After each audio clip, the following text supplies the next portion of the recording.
Hi guys, welcome back to my channel. Today I'm drinking a cappuccino. They actually put whipped cream on top and it's really sweet. I don't know why. So for those of you who don't know, I'm in Florida currently. I don't know how to pronounce it, but I am on a reservation for my sister's mother's biking competition. I don't know like the morality or the like ethicality around staying at a reservation. I mean, I really don't know. Like, I was just brought on this trip and I was like, okay, like, guess I'm coming.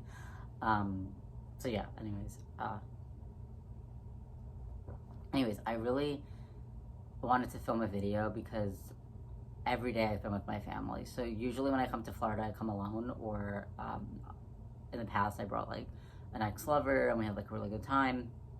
But this time I'm just like by myself. Like by myself with my family. And it's like, sometimes you just gotta like be alone. It's like every day, like my brother said, every day we do one thing and go to sleep. So we'll go out to eat and then it's like, that's it. I haven't gotten that much reading done, unfortunately. I haven't. I did some work for like the organization I work for, but I haven't like buckled down and like done anything. I haven't sat out in the sun. Like, it's kind of cold here, which is disappointing, but what are you gonna do? I really wanted to be somewhere like warm, like I wanted to sweat, you know, but it just didn't happen like that. And like being with family is kind of interesting because it's like I can't share like too much personal stuff, but being a gay, homoflexible, whatever, trans guy in Florida is fucking nuts. But it's like, you know, I want to cry because I love my family so much. So I'm like, I want to cry, I love them. But I also want to cry because I want to get away from them. And I know it's very like normal behavior and very normal thoughts. So it's fine. But it's like, I just want to like get in the car and drive to like Fort Lauderdale, which is like the gay town in Florida. And I want to go back to like Le Boy, which is a gay club. And I want to like go get gay sushi like I did. And I would be fine doing that all on my own, but like there's like signs about sex trafficking, and like that's like my biggest fear, something I'm very anxious about. So I don't want to like go to a gay club and then there's like some creep there and then they like lure me in or something. So I'm like, nope. So instead I'm just at a bike competition drinking a latte with whipped cream on it. But what are you gonna do? And I like keep thinking about like what kind of content I want to make, right? Because like fashion is very important to me. It will always be important to me. But I'm starting to realize like I don't need to create every single video about fashion to care about fashion. Like, I can care about fashion and post like rambling videos that you guys seem to really like, and it'd be fine, you know? Like, I don't have to like do a whole thing. I don't know. And I'm not gonna make this video. I'm gonna make it in a separate video. But I made a decision about NYU and I'm gonna put it in a separate video. Also, I got my hair done. So I went to somebody named Vanny from, I forgot what it's called, but I'll put it like in the description box. I basically wanted to look like Jake Fleming, which I'll put up on the screen. I kind of cycle through like different like gay models, and then I just say I want to look like him, and then they cut my hair and I'm like, yeah, I look so hot, because I really wanted something that was like very mullety. I love mullets. I feel the most affirmed in a mullet. So, and I wanted it to be short. I don't know if I would ever go long again, but I don't know, because like, so whenever I wear like women's clothing now, I'm so afraid of looking like a butch lesbian, because I've always been a gay boy. I've always been a gay boy. And I'm a faggot through and through. And it's like, I want to be seen that way. So it's like, I'll wear like a woman's shirt like under this jean thing. I thrifted this, by the way. So I'll wear like a feminine shirt under this. Or I'll wear like a feminine shirt and then like a kind of baggier thing over it. And that's like one way to like affirm myself as a gay boy, but like still look masked, you know? And it's like, I don't know. Because like, I don't know. I don't know what I'm saying anymore. But I really want to make like entertaining, fun videos, and I want to show my skills as like a filmmaker. So I'm gonna like try to make them better. Cause like I'm late now. I'm a perfectionist, but I'm also like anxious. So I'm like, oh, like, you know, if this like if this recording or whatever is not perfect, I will sit there forever.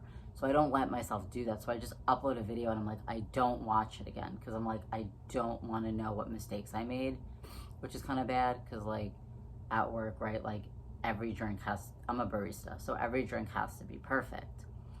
But when I'm making the drink and it's not perfect, I'll try to cover it up. I'll try to be like, okay, like how can I make this like covering it up so nobody knows? And it's like, just say, you know, I made a mistake and it's okay and I'm gonna fix it.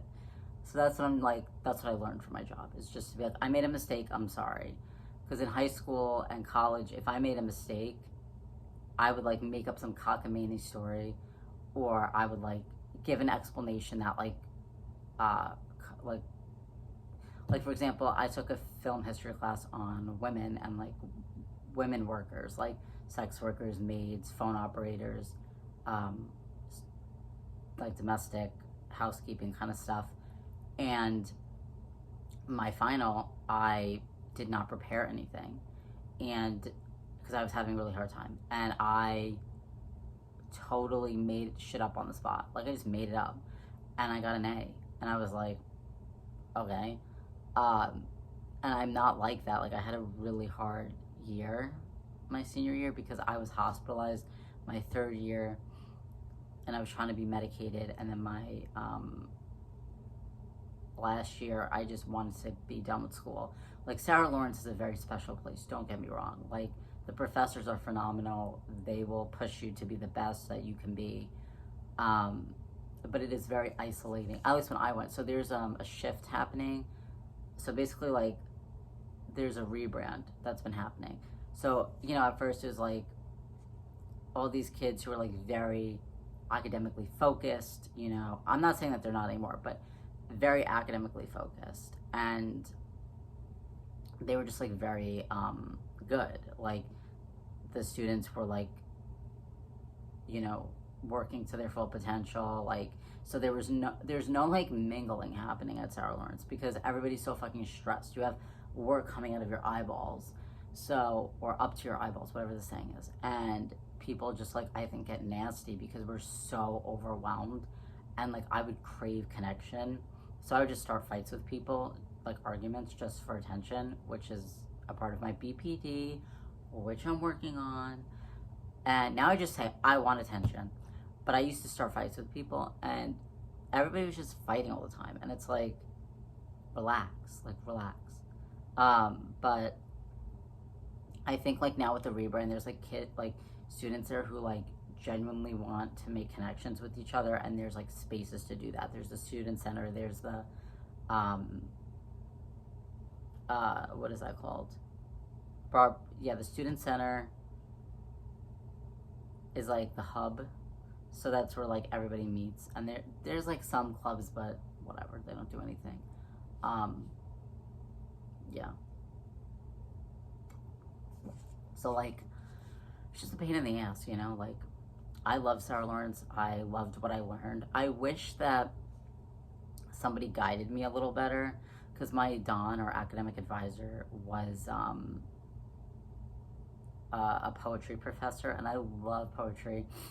You know, I think I was a pretty good poet, but that's not my future. My future is transmasc studies and film, and I just like did not have an academic advisor or a Don who was that, you know.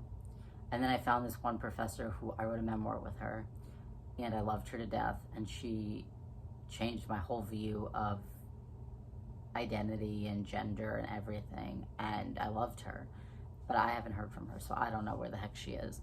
I wanted her to be my dog, but whatever. And this is not a video on Sarah. I don't know what this video is. It was supposed to be about like how I like being alone, and now I'm talking about Sarah Lawrence. But basically, like, my dad is like, it's a stupid school, you shouldn't have gone there. But I think it's good I went there because I was not ready to live in the city at the time. I wasn't diagnosed as autistic yet. Like, I struggled a lot. And I think being in the city so young and so fragile wouldn't have been good for me. Like, I would have died probably. But also on this flip side, it's like at Sarah Lawrence, like, when I had off-campus housing, that was the worst because I had no people to talk to, and like there's this really big hill that you have to go up, and like let's say I wanted to get it out of the house and just go for a walk. There was nowhere to walk because it was like on a side street, and then there's like a big hill, and then it's like the school, so there's nowhere to really go. And it was like a 30-minute walk, so I don't know. Like, it's kind of weird. I don't know, because like I visited Skidmore for a bit, and I really like Skidmore because the people there were so kind.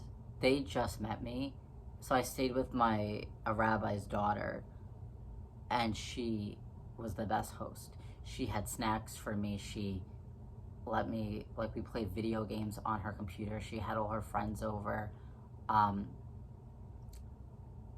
they were all like queer, and the dorms are so much better at Skidmore. Like, Sarah Lawrence dorms are falling apart basically, but Skidmore's is like, they're like ski lodges, and they're very like nice, and the food there is phenomenal. But like when I went for my interview, I was like, I'm sorry, but like you don't have anything here for me.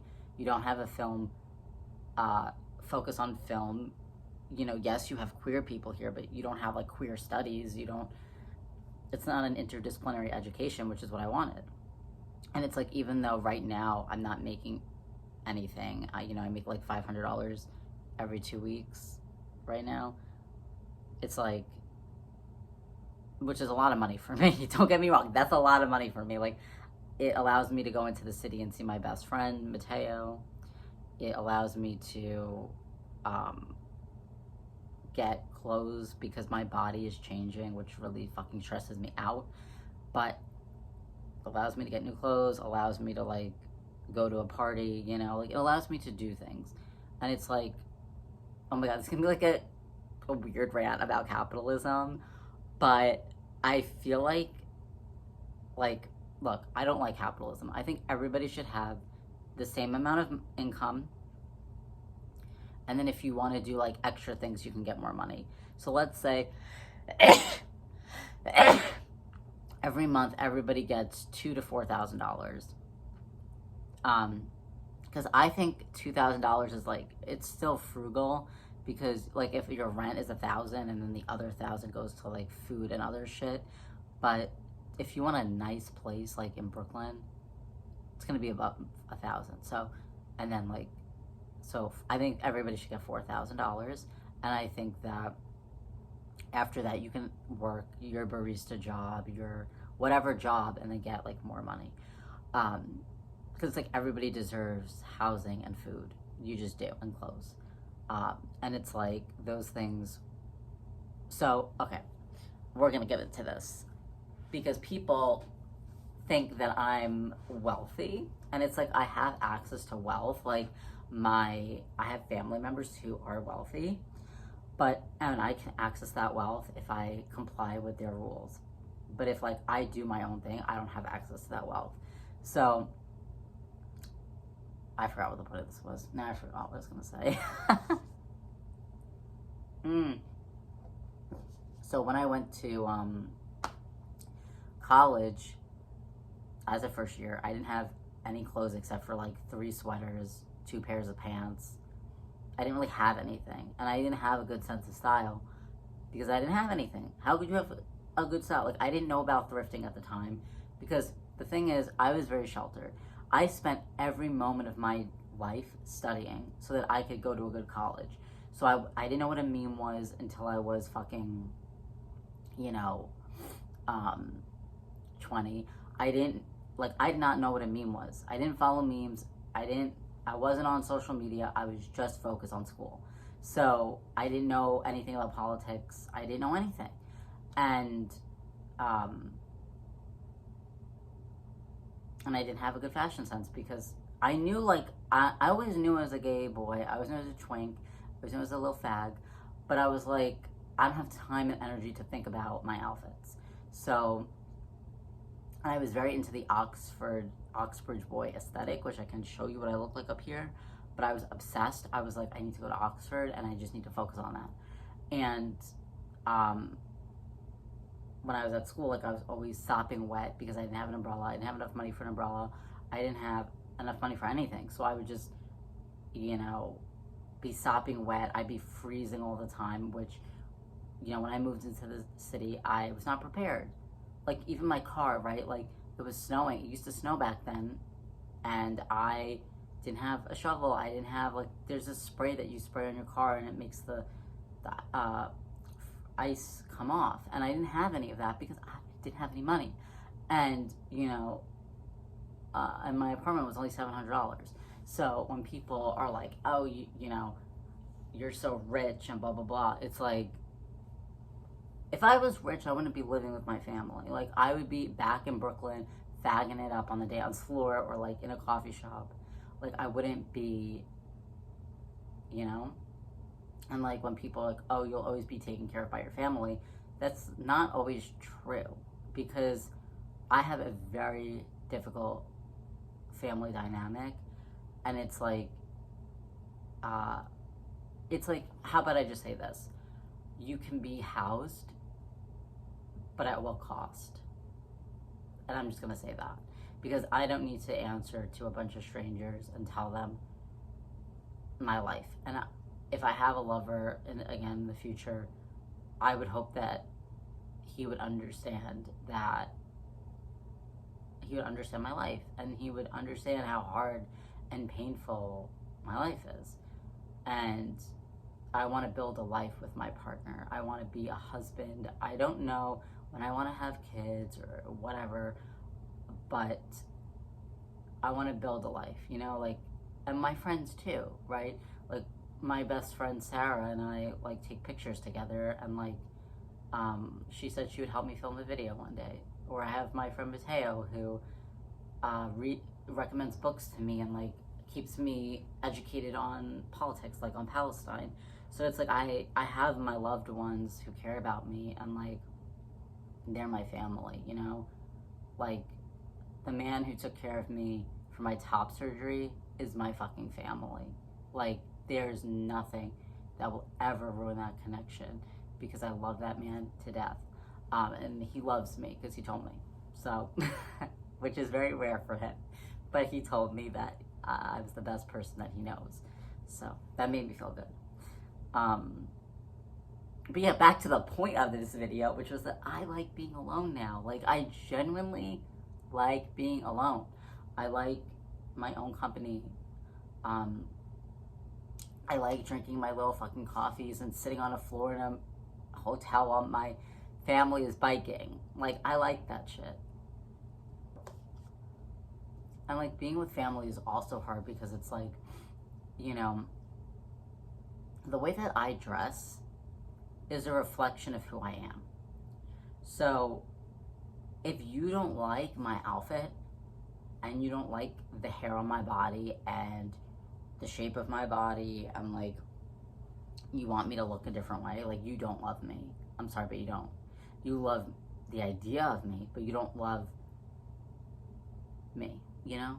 Like, when I walk with my little hands like this and my little pep in my step, like, you should like that. If you love me, you should like that, you know? Like, I love people in my life, and I love the way that they dress. I love the way that, like, my best friend, who's my older sister,